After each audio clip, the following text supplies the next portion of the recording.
పల్నాడు జిల్లా శావల్యాపురం గ్రామంలో జన విజ్ఞాన వేదిక శావల్యాపురం మండలం కమిటీ ఆధ్వర్యంలో ప్రభుత్వ రంగంలో ప్రజా ఆరోగ్య వ్యవస్థ కొనసాగించాలని కోరుతూ రౌండ్ టేబుల్ సమావేశం నిర్వహించారు. ఈ సమావేశంలో పల్నాడు విజ్ఞాన కేంద్రం మేనేజింగ్ ట్రస్ట్ గుండూరు విజయ్ కుమార్, జన విజ్ఞాన వేదిక పల్నాడు జిల్లా ప్రధాన కార్యదర్శి Sandrapati Chalapathirao, CPI ML liberation party రాష్ట్ర నాయకులు Thota Anjaneyulu, KVR Mohan Chand, CPI party మండల కార్యదర్శి వందనం, మతుకుమల్లి, మాజీ సర్పంచ్ ముండ్రు హనుమంతరావు, దుగ్గెంపొడి చిన్న వెంకయ్య, నడింపల్లి లక్ష్మయ్య, కోట శ్రీనివాస్ సింగ్, బోయపాటి వెంకటరాయుడు తదితరులు పాల్గొన్నారు.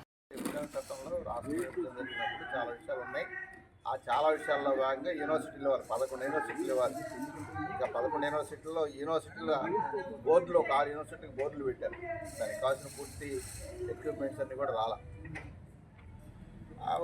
ఈ బ్యాక్గ్రౌండ్లోనే మెడికల్ కాలేజీలు అనేవి ప్రభుత్వ రంగంలో వస్తే ప్రజలకి వైద్యం అందుద్ది అనేటువంటిది కాన్సెప్ట్తో కాలేజీలు పెట్టారు. మన జిల్లాలో కూడా కాలేజీ పెట్టారు. బ్రాహ్మణపల్లి దగ్గర కాలేజీ, మన కాలేజీ ఇప్పుడు ప్రస్తుతానికి పీపీపీలో లేదు, మన జిల్లాలో లేదు కాబట్టి సంతోషపడాలా. రేపు ఎవరైనా గ్యారెంటీ ఏమైనా ఉందా? ఈ చర్చ అంతా నడవాలి. ఇప్పుడు గుంటూరు జీజీహెచ్లో ఇదివరకు ఇప్పుడు అంతా ప్రభుత్వ రంగంలోనే ఉందా అంటే ప్రశ్న వేసుకోవాల్సిన పరిస్థితి వస్తుంది. గుంటూరు జీజీహెచ్లో ఇప్పుడు క్యాన్సర్ హాస్పిటల్ కట్టారు. క్యాన్సర్ హాస్పిటల్ కట్టింది ఎంఆర్ఐ. అది ప్రభుత్వ రంగంలో ఉంటుందా, ప్రైవేటు మేనేజ్మెంట్ నడుపుద్దా? ఇంతవరకు క్లారిటీ లేదు, స్పష్టత ఏమీ లేదు.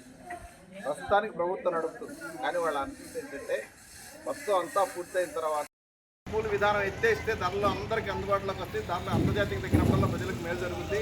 ఈ విధానమే తప్పు అని చెప్పేసి వాజ్పేయి గవర్నమెంట్ ఉండగా తీసేసి వాళ్ళు ఏం జరిగింది? వాళ్ళంతా పెట్రోల్ 110 రూపాయలు.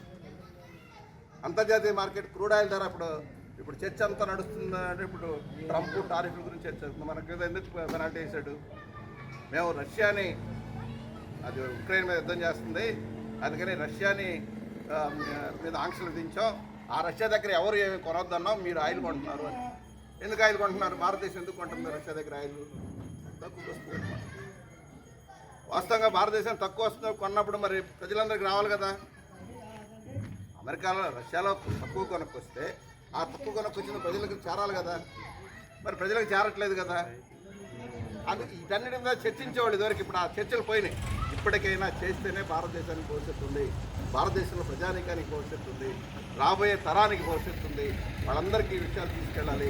అందులో ముఖ్యంగా వైద్య రంగం అనేటువంటిది చాలా కీలకమైంది. ఈరోజు వాతావరణ కాలుష్యం